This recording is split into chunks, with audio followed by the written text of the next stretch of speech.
The recent election of Cardinal Giorgia Bergoglio to the position of Pope Francis I was an unprecedented event the world has never before witnessed. It is the first time in history that a member of the Jesuit order has been elected to the highest position of the Roman Catholic Church. Reactions worldwide varied from jubilation to matter-of-fact acceptance to disinterest. These very reactions reveal appalling ignorance of the true nature of the Jesuit order. Widely regarded as a benevolent missionary order, known for its educational institutions, the Jesuit order, as the Society of Jesus is commonly known, has long played an incredibly influential, albeit secretive, role in the destinies of nations, organizations, and individuals. Rulers, presidents, scholars, and even Catholics themselves, who are aware of the evil perpetrated by this powerful, far-reaching order, have left on record grave warnings that all should heed. Following is a compilation of quotes from a variety of sources. Some admit that their own diabolical organizations were modeled on Jesuit principles. Others give warning. A number of those who sought to warn did so at the cost of their lives. World's Last Chance would encourage all to carefully study the following material. Proverbs 1:5 tells us, "A wise man will hear and will increase learning, and a man of understanding shall attain unto wise counsels." Ignatius Loyola, 1491 to 1556, founder of the Society of Jesus and its first superior general. Nor will it contribute a little to our advantage if with caution and secrecy we foment and heighten the animosities that arise among princes and great men, even to such a degree that they may weaken each other. But if there appear any likelihood of reconciliation, then as soon as possible let us endeavor to be the mediators, lest others prevent us.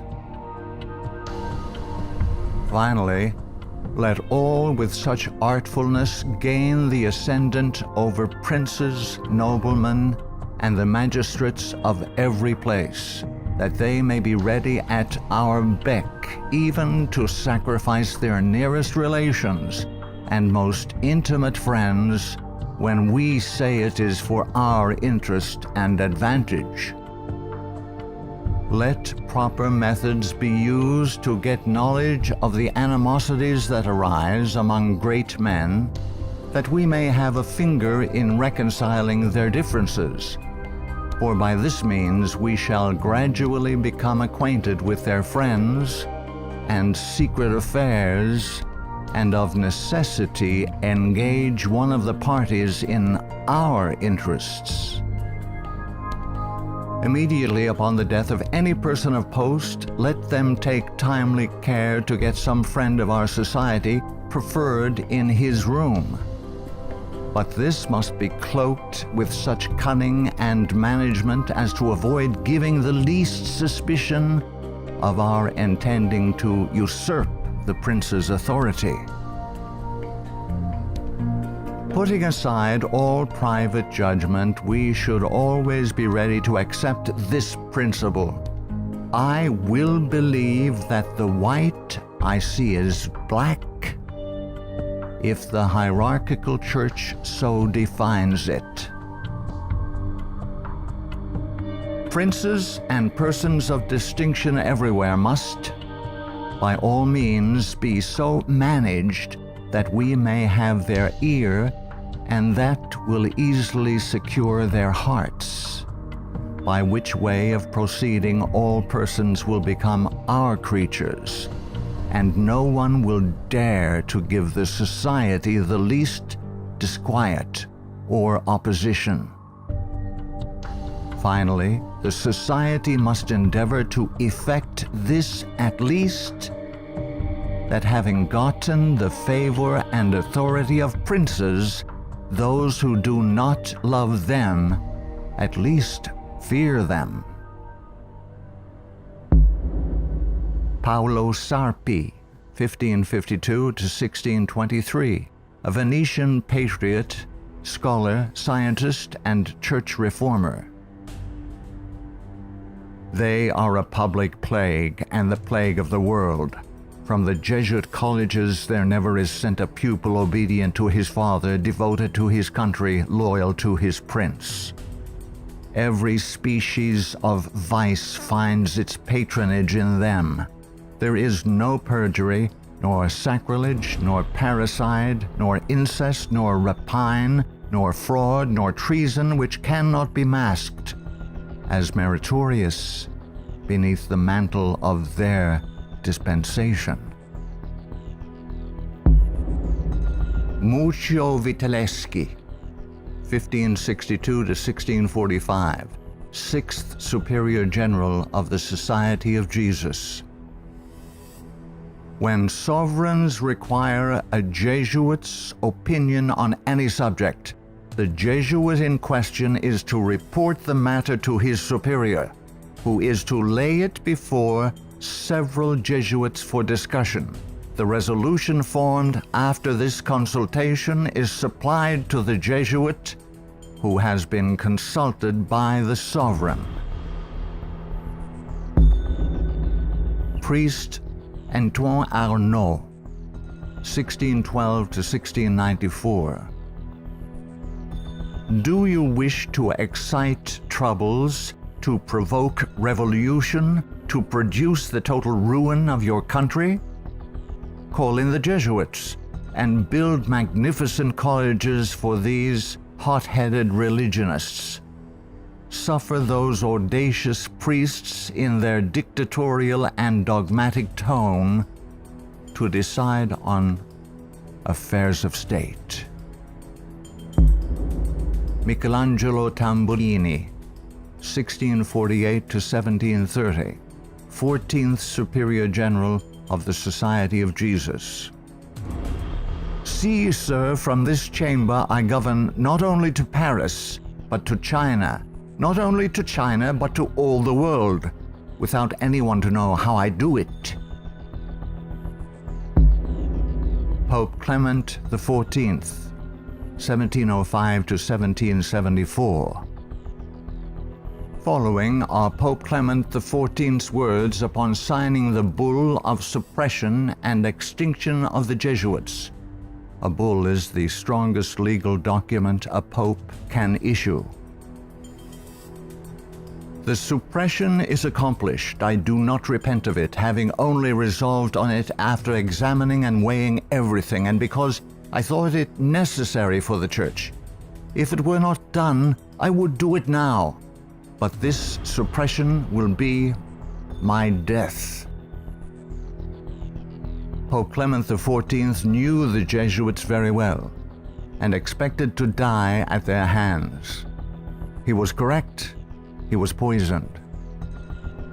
A peasant woman was persuaded by means of a disguise to procure entrance into the Vatican and offered to the Pope a fig in which poison was concealed. Clement XIV was exceedingly fond of this fruit and ate it without hesitation. The same day the first symptoms of severe illness were observed, and to these rapidly succeeding violent inflammation of the bowels. He soon became convinced that he was poisoned and remarked, "Alas, I knew they would poison me, but I did not expect to die in so slow and cruel a manner." His terrible sufferings continued for several months. When he died, the poor victim, said Comenon, of the execrable Jesuits to which the Bishop of Pistoia, Scipio di Ricci, the nephew and heir of Jesuit General Ricci, fully agreed. Pope Pius VII, the Pope who restored the Society of Jesus.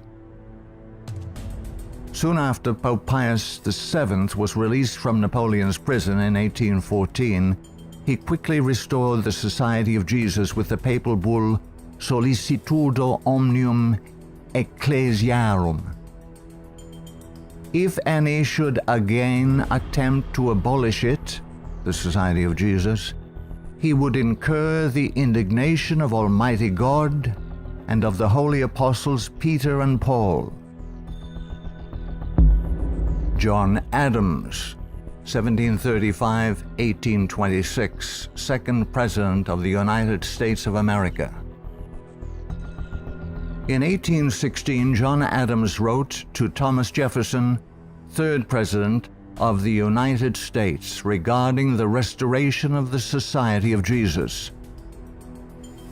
My history of the Jesuits is not eloquently written, but it is supported by unquestionable authorities, is very particular and very horrible. Their restoration is indeed a step toward darkness, cruelty, perfidy, despotism, death. I do not like the appearance of the Jesuits. If ever there were a body of men who merited eternal damnation on earth and in hell, it is this Society of Loyolas. Shall we not have regular swarms of them here, in as many disguises as only a king of the gypsies can assume, dressed as painters, publishers, writers, and schoolmasters?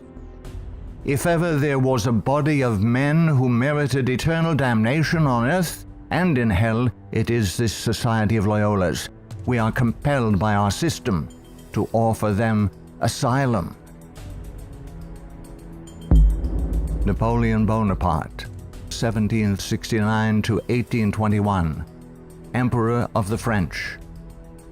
The Jesuits are a military organization, not a religious order. Their chief is a general of an army, not the mere father abbot of a monastery. And the aim of this organization is power. Power in its most despotic exercise. Absolute power, universal power, power to control the world by the volition of a single man. Jesuitism is the most absolute of despotisms, and at the same time the greatest and most enormous of abuses. The general of the Jesuits insists on being master sovereign over the sovereign. Wherever the Jesuits are admitted, they will be masters, cost what it may. Their society is by nature dictatorial, and therefore it is the irreconcilable enemy of all constituted authority. Every act, every crime, however atrocious, is a meritorious work, if committed for the interest of the Society of the Jesuits or by the order of the general.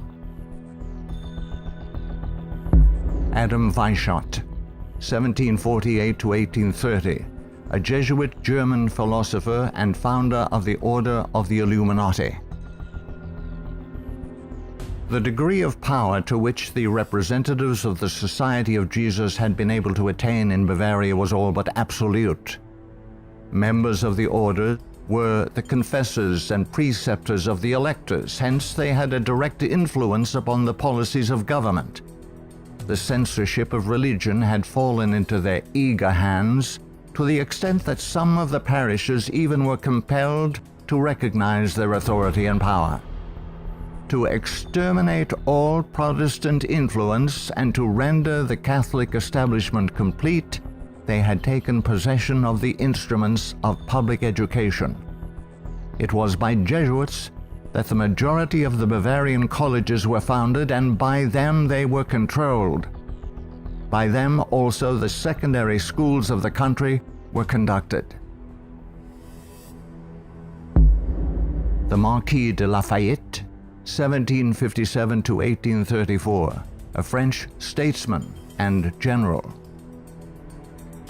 It is my opinion that if the liberties of this country, the United States of America, are destroyed, it will be by the subtlety of the Roman Catholic Jesuit priests, for they are the most crafty, dangerous enemies to civil and religious liberty.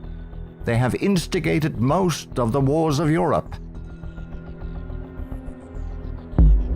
Friedrich von Hardenberg, 1772 to 1801, German philosopher.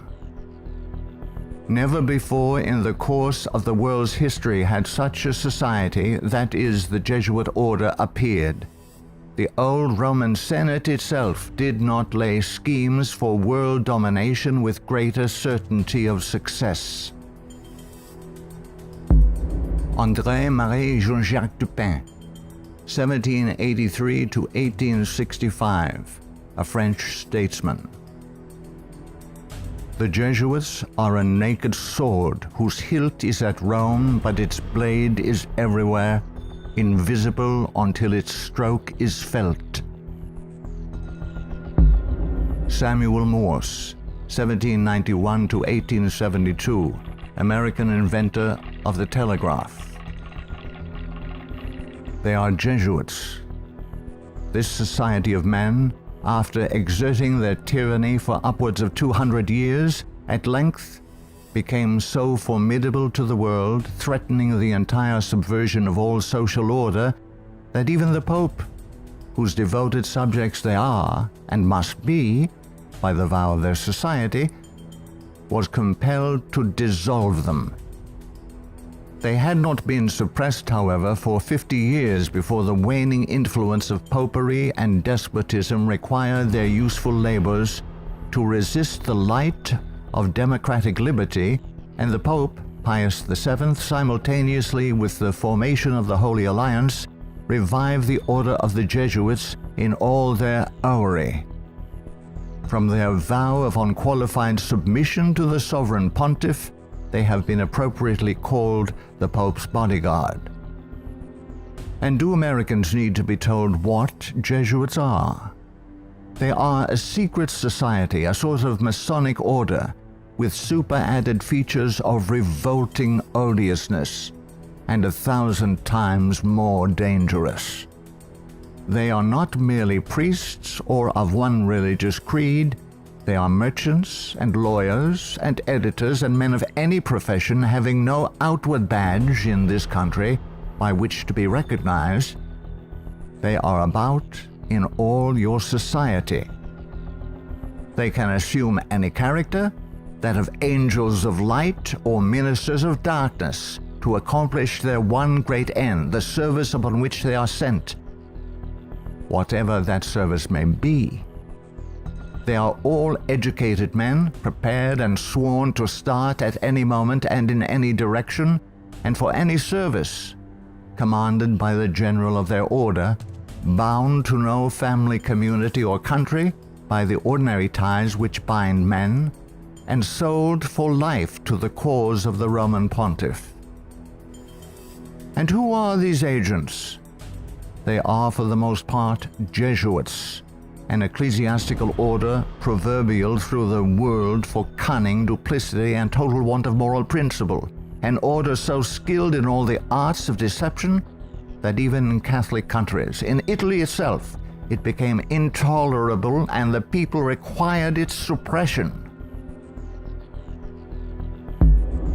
Orestes Augustus Brownson, 1803 to 1876, New England intellectual and activist, preacher, labor organizer, and noted Catholic convert and writer. Undoubtedly, it is the intention of the Pope to possess this country, America. In this intention, he is aided by the Jesuits and all the Catholic prelates and priests. If the Catholic Church becomes predominant here, Protestants will all be exterminated. Abraham Lincoln, 1809 to 1865, 16th President of the United States of America. This war, the American Civil War, 1860 to 1865, would never have been possible without the sinister influence of the Jesuits. We owe it to popery that we now see our land reddened with the blood of her noblest sons. Though there were great differences of opinion between the South and North on the question of slavery, neither Jeff Davis nor any one of the leading men of the Confederacy would have dared to attack the North had they not relied on the promise of the Jesuits that under the mask of democracy, the money and the arms of the Roman Catholics, even the arms of France, were at their disposal if they would attack us. The Protestants of both the North and South would surely unite to exterminate the priests and the Jesuits if they could learn how the priests and nuns and the monks which daily land on our shores under the pretext of preaching their religion are nothing else but the emissaries of the Pope, of Napoleon III, and the other despots of Europe to undermine our institutions, alienate the hearts of our people from our Constitution and our laws, destroy our schools, and prepare a reign of anarchy here as they have done in Ireland, in Mexico, in Spain, and wherever there are any people who want to be free. I am so glad to meet you again, he said. You see that your friends the Jesuits have not yet killed me, but they would have surely done it when I passed through the most devoted city, Baltimore, had I not defeated their plans by passing incognito a few hours before they expected me. New projects of assassination are detected almost every day, accompanied with such savage circumstances that they bring to my memory the massacre of St. Bartholomew and the gunpowder plot. We feel, at their investigation, that they come from the same masters in the art of murder, the Jesuits. So many plots have already been made against my life that it is a real miracle that they have all failed when we consider that the great majority of them were in the hands of skillful Roman Catholic murderers evidently trained by the Jesuits. I know that Jesuits never forget nor forsake, but man must not care how and where he dies, provided he dies at the post of honor and duty. Charles Chineke, 1809 to 1899, Canadian ex-Catholic priest.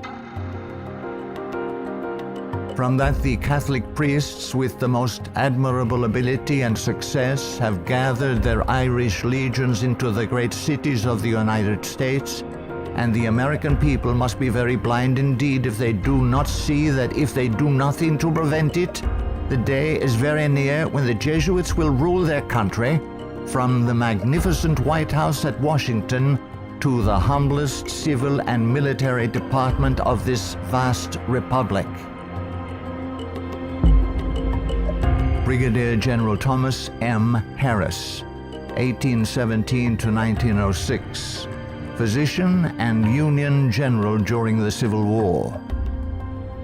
The organization of the Roman Catholic hierarchy is a complete military despotism of which the Pope is the ostensible head. The Black Pope is the head of the Order of the Jesuits and is called a general. He not only has command of his own order, but directs and controls the general policy of the Roman Catholic Church. He is the power behind the throne and is the real potential head of the hierarchy. There is no independence of thought or of action in its subordinate parts, implicit and unquestioning obedience to the orders of superiors in authority is the sworn duty of the priesthood of every grade. It would seem that the Jesuits had had it in mind from the beginning of the war, the American Civil War of 1861 to 1865, to find an occasion for the taking off, that is the assassination, of Mr. Abraham Lincoln.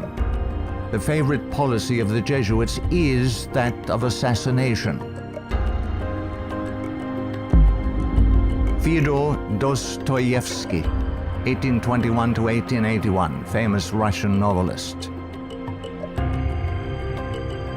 The Jesuits are simply the Roman army for the earthly sovereignty of the world in the future, with the Pontiff of Rome for emperor. That's their ideal.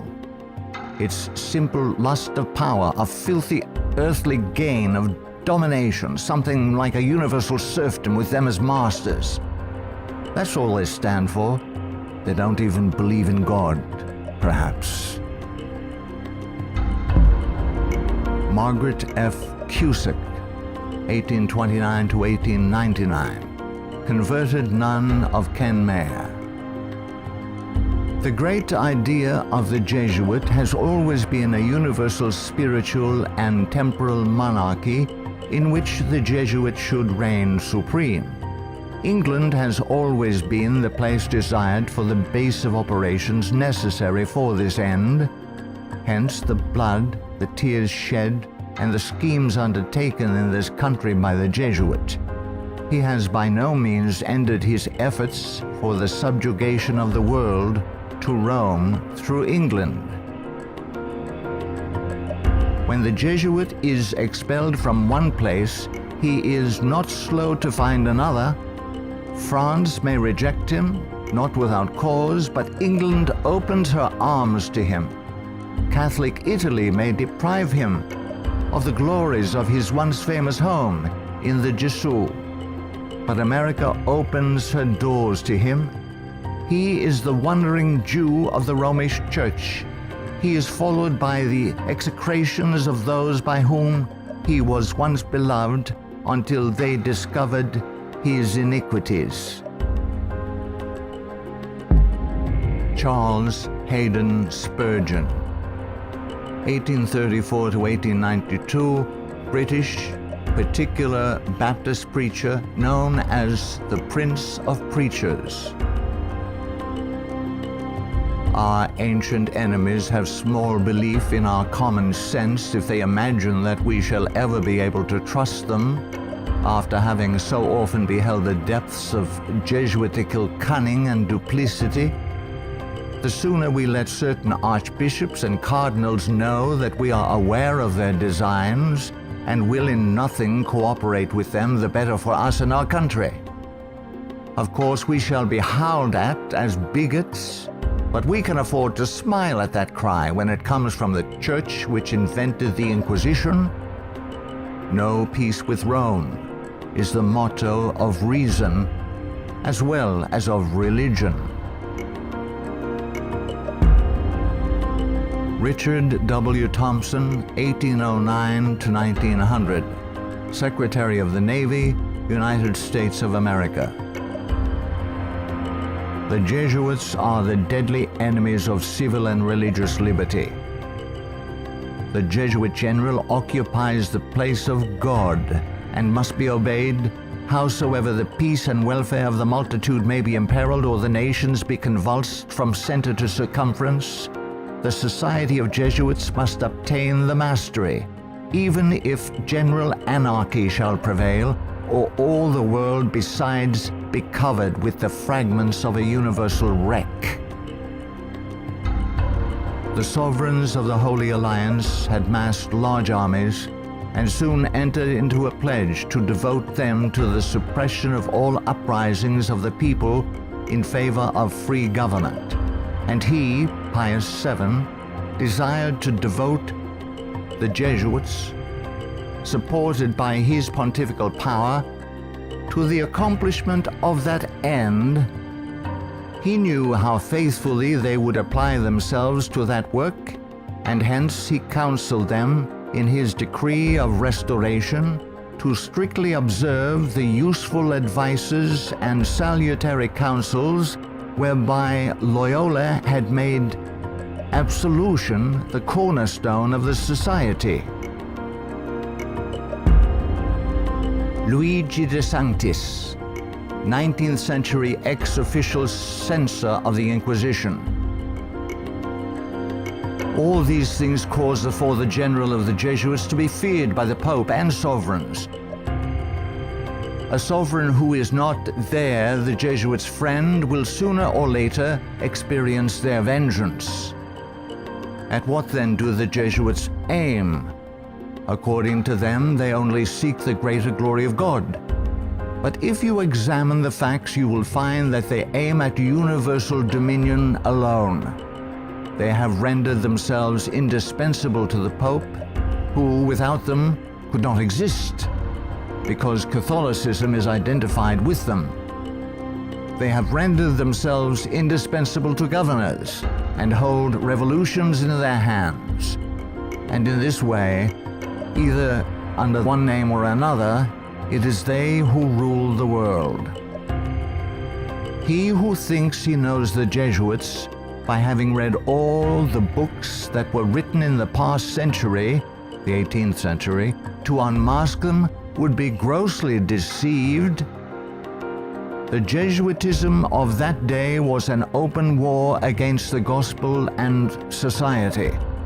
The Jesuitism of the present is a slow but contagious and deadly disease which secretly insinuates itself. It is a poison taken under the name of medicine. G. B. Nicolini, Italian ex-Catholic, in 1854 published the finest Italian history of the Jesuits in existence. Take the Jesuit for what he ought or appears to be, and you commit the greatest of blunders. Draw the character after what the Jesuit seems to be in London, you will not recognize your portrait in the Jesuit of Rome. The Jesuit is the man of circumstances. Despotic in Spain, constitutional in England, republican in Paraguay, bigot in Rome, idolater in India.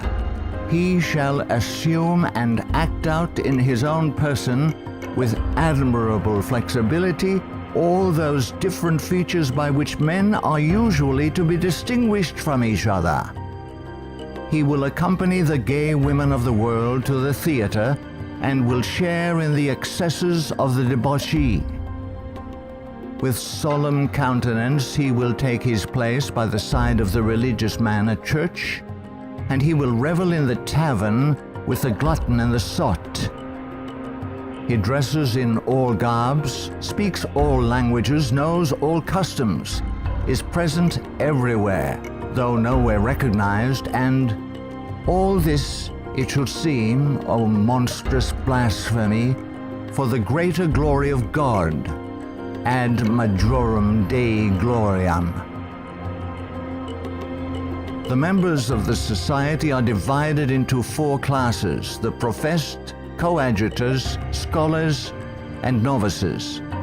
There is also a secret 5th class, known only to the general and a few faithful Jesuits, which perhaps more than any other contributes to the dreaded and mysterious power of the order. It is composed of laymen of all ranks, from the minister to the humble shoeboy. These are affiliated to the society, but not bound by any vows. They are persons who will make themselves useful. They act as the spies of the order and serve, often unwittingly, as the tools and accomplices in dark and mysterious crimes. The Jesuit Father Francis Pellico candidly confesses that the many illustrious friends of the society remain occult and obliged to be silent. There is no record in history of an association whose organization has stood for 300 years unchanged and unaltered by all the assaults of men and time, and which has exercised such an immense influence over the destinies of mankind. The ends justify the means is his favorite maxim, and as his only end, as we have shown, is the order, at its bidding, the Jesuit is ready to commit any crime whatsoever. The immense wealth of the Jesuits has been bequeathed to them by wills made at the last hour. Francis Parkman, 1823 to 1893, American historian. The Jesuits, then as now, were the most forcible exponents of ultramontane principles. The Church to rule the world, the Pope to rule the Church, the Jesuits to rule the Pope. Such was and is the simple program of the Order of Jesus, and to it they have held fast, except on a few rare occasions of misunderstanding with the vice-regent of Christ. Hector Macpherson, 1851 to 1924, prolific Scottish writer and journalist. So hurtful was the Jesuit order found to be that up to 1860 it was expelled no fewer than 70 times from countries which had suffered from its machinations. In spite of continental warnings, England under Queen Victoria 1837 to 1901, who opened up communication with the Vatican in 1877 and enabled the order to carry out its Second Irish Massacre 1845 to 1850, has become a Jesuit dumping ground.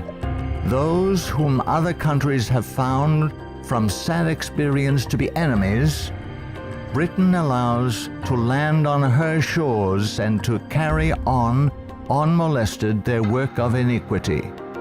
We are carrying toleration to excess, and unless there is a change of policy, this nation will one day pay a heavy penalty. For the Jeremy J. Crowley, 1861 to 1927, American ex-Catholic priest. All through the Middle Ages and the Renaissance period, the popes kept Italy in turmoil and bloodshed for their own family and territorial advantages, and they kept all Europe in turmoil for 2 centuries after the Reformation, in fact, just as long as they could in the wars of religion. Their whole policy is based on stirring up hatred and promoting conflicts from which they hope to draw worldly advantage. Popes and their Jesuitical agents have been and are the instigators of wars, and while the world is having real pain, Rome is having champagne. The Jesuit Superior General is at the head of this black and mute militia which thinks, wills, acts, obeys as the passive instrument of his designs. Their whole life must have but one aim, the advancement of the Jesuit order to which they are attached. How long shall the Roman Catholic hierarchy play the people for fools? Shall the government be of the people, for the people, and by the people, or by the Pope? Let's not let the Pope of Rome name our president for us. Lovers of your country, beware of Jesuitical intrigues, the political power of Romanism, and the honeyed words of politicians reaching after the presidency. Ellen G. White, 1827 to 1915, prolific author and American Christian pioneer. Jesuitism inspired its followers with fanaticism. There was no crime too great for them to commit, no deception too base for them to practice, no disguise too difficult for them to assume. It was a fundamental principle of the order that the end justifies the means.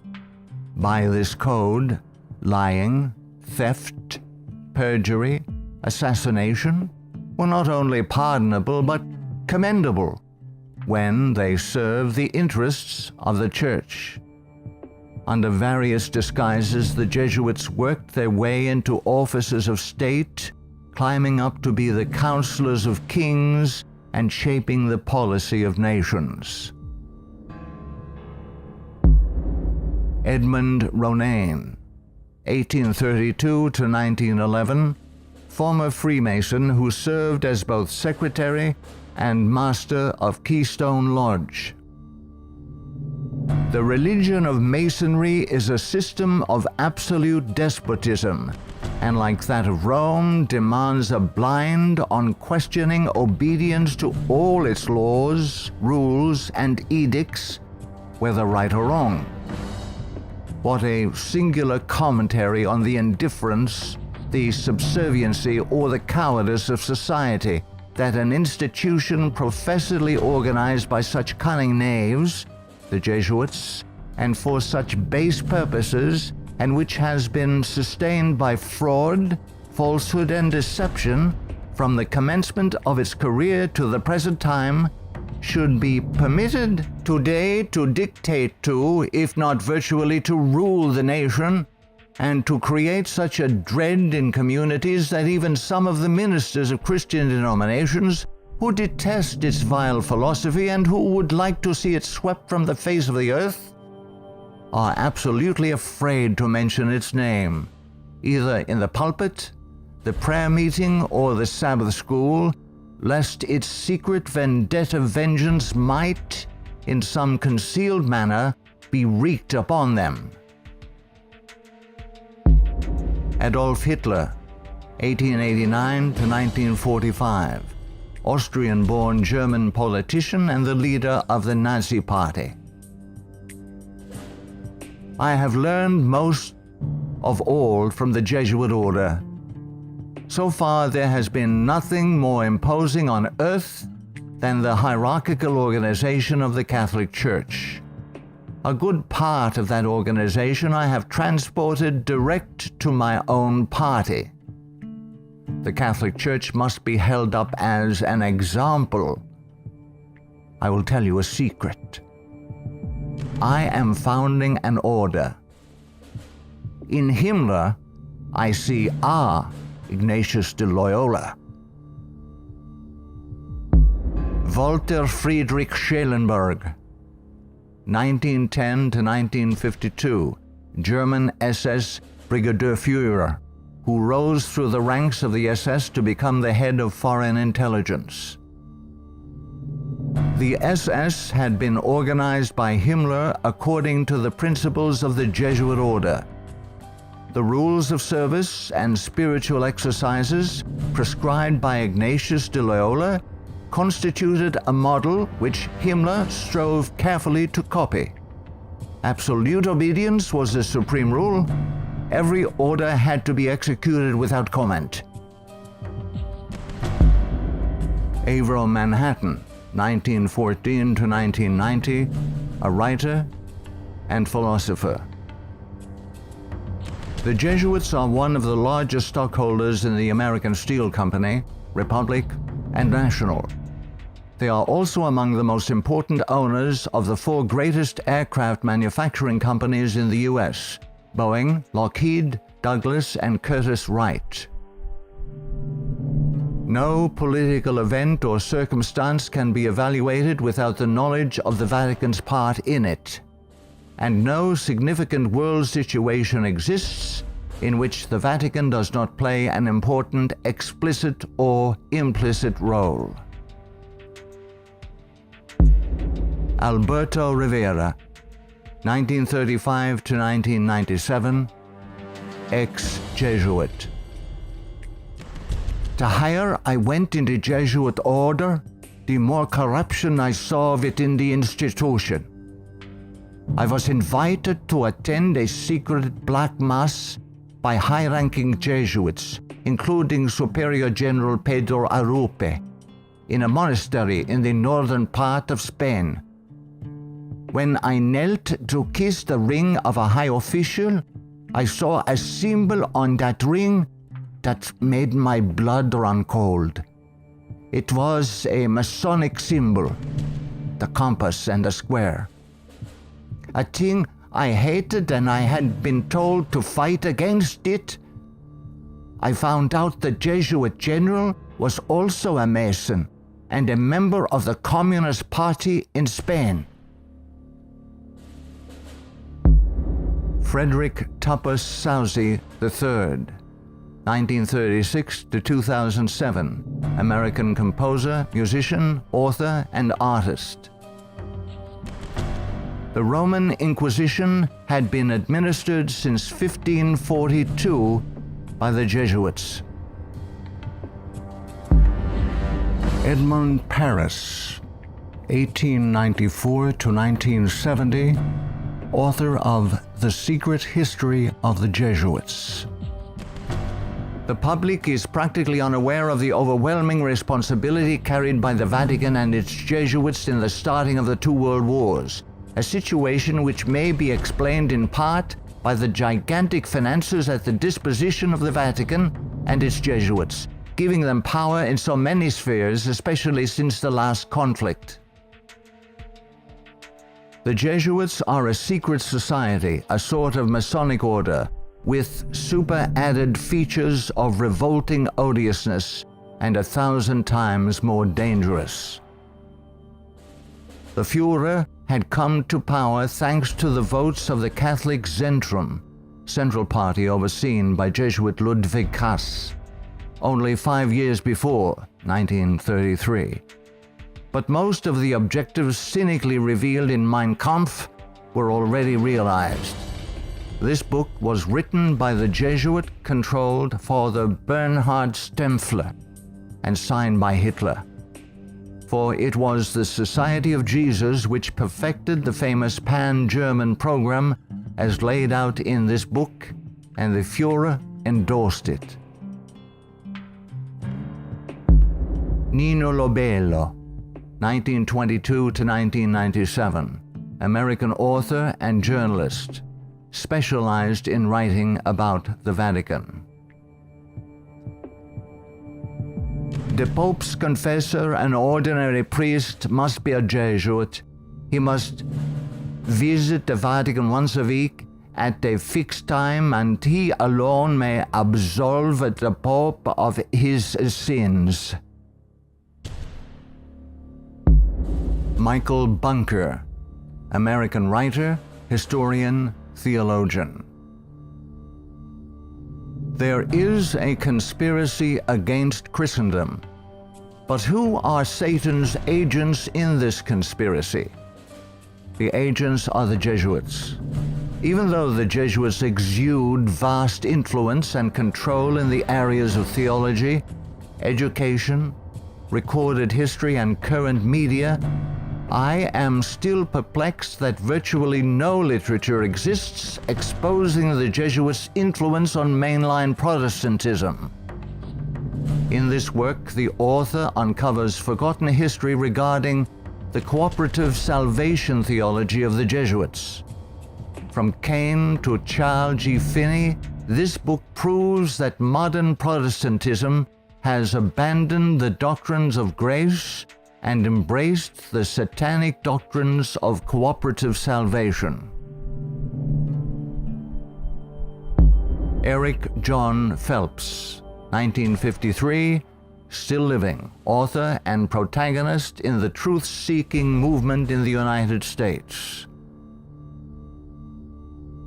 In the 20th century, the Jesuits have conducted their inquisition under the names of Nazism, fascism, communism, and now Islamic terrorism, with their inquisitors Adolf Hitler, Francisco Franco, Joseph Stalin, and now Osama bin Laden. Today, the Black Pope orders his Holy Office of the Inquisition, renamed in 1965 the Sacred Congregation for the Doctrine of the Faith, through his international intelligence community headed by papal knights, including Skull and Bonesman George W. Bush. To the abhorrent Jesuit doctrine of regicide, the killing of kings, we must now direct our attention that we may understand an established policy calculated to obtain or maintain the mastery of all nations following well-planned assassinations. In the past, the order's assassins were either Jesuits, like Jacques Clement, or killers easily connected to the influence of the company, men like John Wilkes Booth. Today, these professional terminators are cleverly distanced from their Masonic master, the Black Pope, and given deceptive titles by the Pope's internationally controlled press corps, jurists, and historians. Such titles as anarchists, nihilists, rogue agents within intelligence agencies, or just lone nut assassins. Sometimes these individuals in fact do the killing, consciously and unconsciously, as do the programmed Manchurian candidates. They sacrifice themselves, die in the act, or are punished for their crimes. created by Loyola in 1534 and sanctioned by Paul III in 1540. In seeking to destroy the Protestant Reformation and restore the Dark Ages with the White Pope, exercising his temporal power as the universal monarch of the world, authored the 25 sessions of the Council of Trent, 1545 to 1563, and established themselves as the confessors and advisors of the monarchs of Europe, promoting absolute monarchical despotisms through which they ignited monstrous wars characterized by pitiless massacres of Protestants and innocents, such as the Dutch Revolution, 1568 to 1648, the 30 Years' War, 1618 to 1648, the Puritan Revolution, 1644 to 1653, the 7 Years, French Indian War, 1754 to 1763.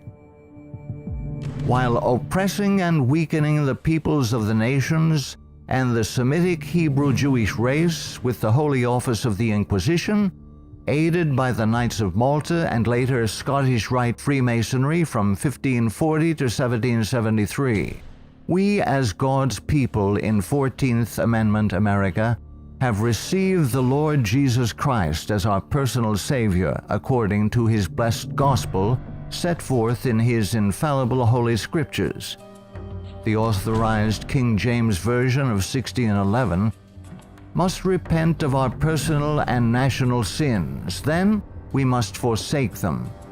Some of those sins are: 1.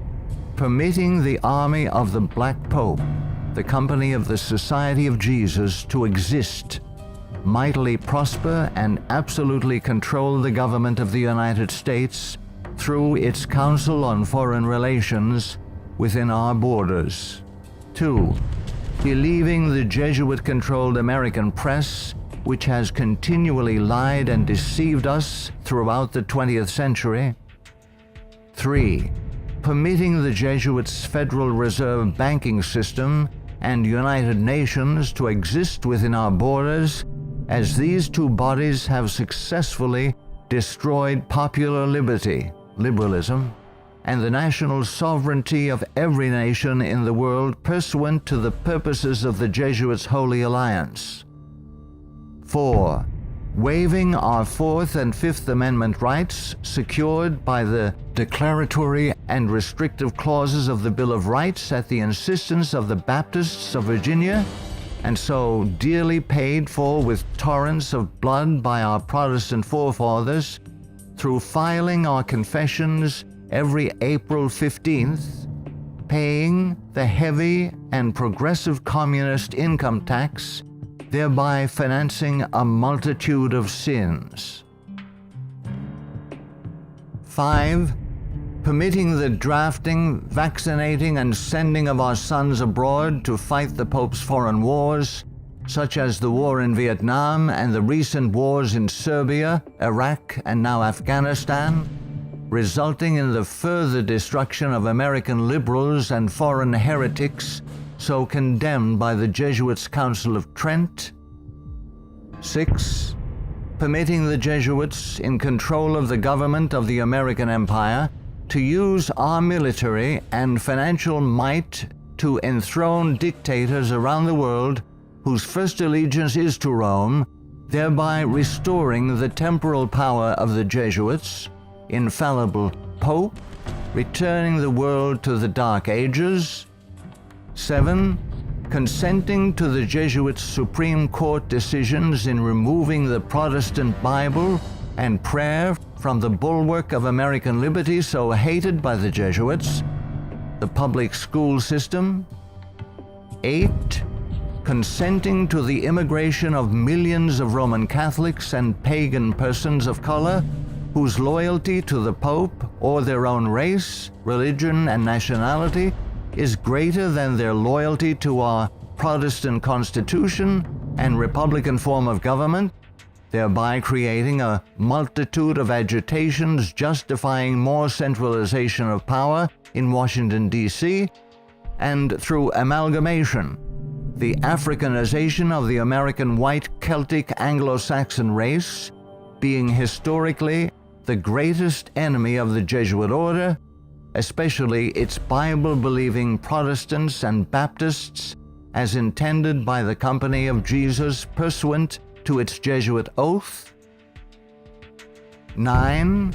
Consenting to the Jesuit Supreme Court's several decisions of forced integration resulting in the destruction of both the white and black races through amalgamation, as the exchange of viruses, bacteria, and parasites unique to each race creates powerful combinations in the offspring, producing a non-resistant, weak, and sterile population within 5 generations.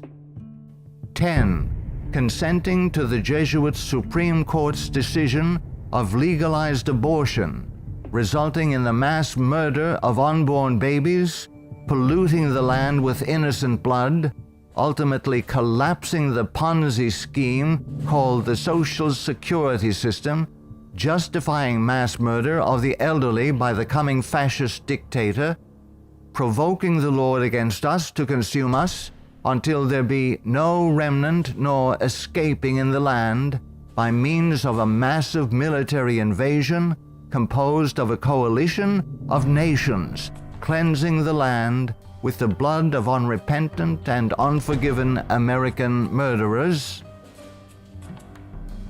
11. Succumbing to race hatred as a result of Jesuit-controlled Masonic agitators such as the White Knights of the Ku Klux Klan and the Black Nation of Islam, justifying the imposition of martial law when the inner-city race wars begin. 12. Sheepishly giving up our real wealth, gold and silver coins in exchange for indulgences, the Jesuits' worthless paper money called Federal Reserve notes, and thereby becoming a nation of overworked, unprincipled, money-hungry thieves. 13. Consenting to the cattle brand of the Jesuits' Social Security number as a means of identification to be used by their international intelligence community, begun by Hitler's SS at Dachau, it being the forerunner of. 14. Obeying the evil 1968 gun law of Nazi origin and thereby, upon purchasing new firearms, blindly registering our guns, our swords of just defense, enabling the coming Jesuit-controlled white fascist military dictator to ultimately take them from us, making our annihilation sure pursuant to the Council of Trent. 15. Committing a multitude of personal sins, both public and private, ensuring that our annihilation will be a righteous act in the eyes of both the risen Son of God and mortal man. Far from being the benevolent educational missionary society many view the Society of Jesus as being, the Jesuit order is responsible for some of the most heinous acts in recorded history. They have battled truth and righteousness, crushed religious liberty, influenced kings, and sought to mold the course of history to carry out their own agenda. Now that the visible head of the Roman Catholic Church is himself a member of this order, the power of the Jesuit order is complete. Let all who love truth, all who love freedom, take heed and beware of the danger now facing the world in the person of Pope Francis I. Error and wickedness will ever seek to use force against truth and righteousness. Now is the time to draw close to Yahuwah, setting aside the sin that doth so easily beset, and surrender all to the Creator. He will accept all who come to him in faith. A prudent man foreseeth the evil, and hideth himself, but the simple pass on and are punished.